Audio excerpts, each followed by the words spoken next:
वह रात बेहद सर्द और अंधेरी थी। आसमान में बादल घिरे थे और चांद की रोशनी कहीं छिपी हुई थी। मैं अपनी कार से शहर से वापस अपने गांव की तरफ जा रहा था। सड़क पूरी तरह से सुनसान थी। दूर दूर तक कोई वाहन नजर नहीं आ रहा था। केवल मेरी कार की हेडलाइट्स ही उस घने अंधकार को चीर रही थीं। मैंने रेडियो चलाया, लेकिन सिग्नल इतना कमज़ोर था कि सिर्फ शोर ही सुनाई दे रहा था।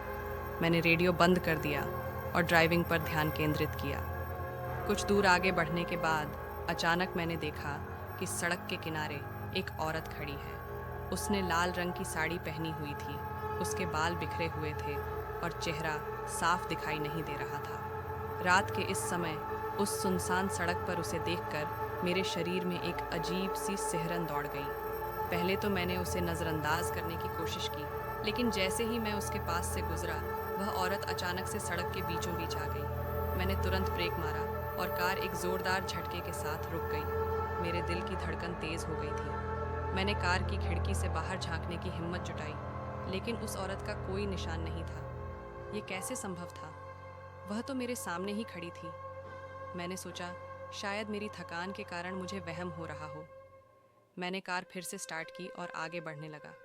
कुछ ही दूर जाने पर मेरी नज़र कार के रियर व्यू मिरर पर पड़ी और जो मैंने देखा उससे मेरी रूह कांप गई। वही औरत मेरी कार की पिछली सीट पर बैठी थी।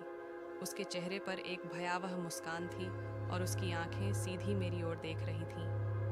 मैंने तुरंत कार का दरवाज़ा खोला और बाहर कूद गया।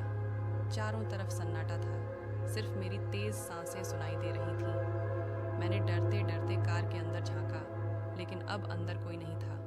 वह औरत गायब हो चुकी थी। मैंने बिना वक्त गंवाए कार छोड़ दी और दौड़ते हुए सड़क से दूर जंगल की ओर भागा। उस रात मैंने जो देखा वो एक डरावना सपना नहीं था। आज भी जब उस रात की याद आती है तो मेरे रोंगटे खड़े हो जाते हैं।